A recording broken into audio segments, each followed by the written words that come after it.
আসসালামু আলাইকুম দর্শক, মমতা কুকিং হাউস থেকে সবাইকে স্বাগতম। আমি আজকে তৈরি করে দেখাবো লইট্টা শুটকি বোনা। এই শুটকিটা অনেকে আছেন ভীষণ পছন্দ করেন, আবার অনেকে আছেন এর গন্ধও সহ্য করতে পারেন না। আমিও এক সময় এরকমই ছিলাম, এর গন্ধ আমার এতটুকুও সহ্য হতো না, কিন্তু এখন এই শুটকির আমি অনেক বড় ফ্যান। আশা করছি আপনাদের কাছেও ভালো লাগবে, একবার হলেও এভাবে ট্রাই করে দেখবেন।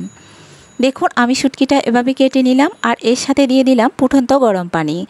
অবশ্যই ফুটন্ত গরম পানি দিয়ে এটাকে ভিজিয়ে রাখতে হবে। আমি এটাকে 5 মিনিট ভিজিয়ে নিলাম।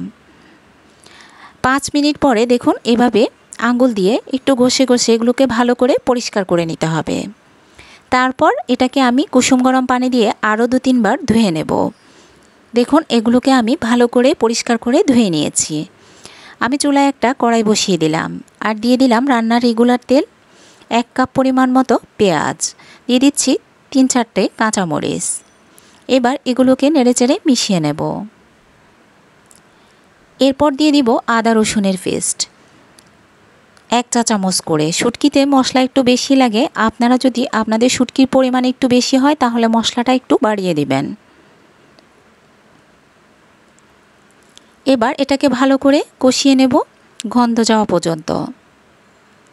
কাঁচা গন্ধটা গেলেই এর সাথে আমি অন্য মশলাগুলো দিয়ে দিচ্ছি। শুকনো মশলা এর সাথে এখানে দিয়ে দিলাম হলুদ গুঁড়ো, লাল মরিচ গুঁড়ো, ধনিয়া ও জিরা গুঁড়ো 1 চা চামচ করে দিয়ে এর আগে দিয়ে দিলাম স্বাদমতো লবণ। এবার পানি মিশিয়ে এটাকে ভালো করে কষিয়ে নিতে হবে। কিছুক্ষণ কষানো হয়ে গেলে আমি একদম পাতলা করে কেটে রাখা একটা টমেটো দিয়ে দিলাম। টমেটোটা দিয়েও আমি কিছুক্ষণ ভালো করে এটাকে কষিয়ে নেব।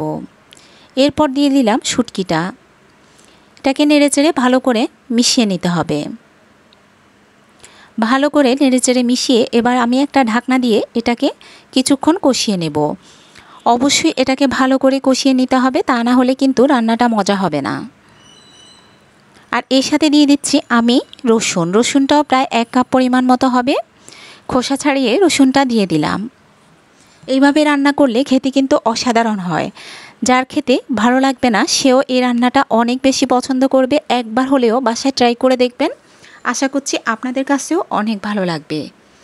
এরপর দিয়ে দিলাম পরিমাণ মতো পানি।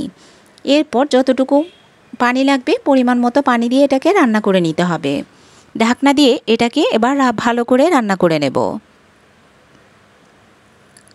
দেখুন আমি আর মাঝখান দিয়ে দেখালাম না, এটা একদম শুকিয়ে গেছে। এই পর্যায়ে আমি দিয়ে দিচ্ছি এখানে কিছুটা ধনেপাতা। আমার হাতের কাছে এই ধনেপাতাটা ছিল, আমি এটাই দিলাম। আপনারা যেটা পান সেটা দিতে পারেন। এবার এটাকে ভালো করে একটু মিশিয়ে নেব। আরও লো আছে সামান্য কিছুক্ষণ চুলায় রেখে তারপর নামিয়ে নেব। এটা রান্না প্রায় হয়ে গেছে। দেখুন আমি চুলা থেকে নামিয়ে নিলাম। আশা করছি সবার কাছে ভালো লাগবে। ভালো লাগলে অবশ্যই চ্যানেলটা সাবস্ক্রাইব করে পাশে থাকবেন। লাইক ও কমেন্ট করতে ভুলবেন না। সবাই ভালো থাকবেন, সুস্থ থাকবেন। আল্লাহ হাফেজ।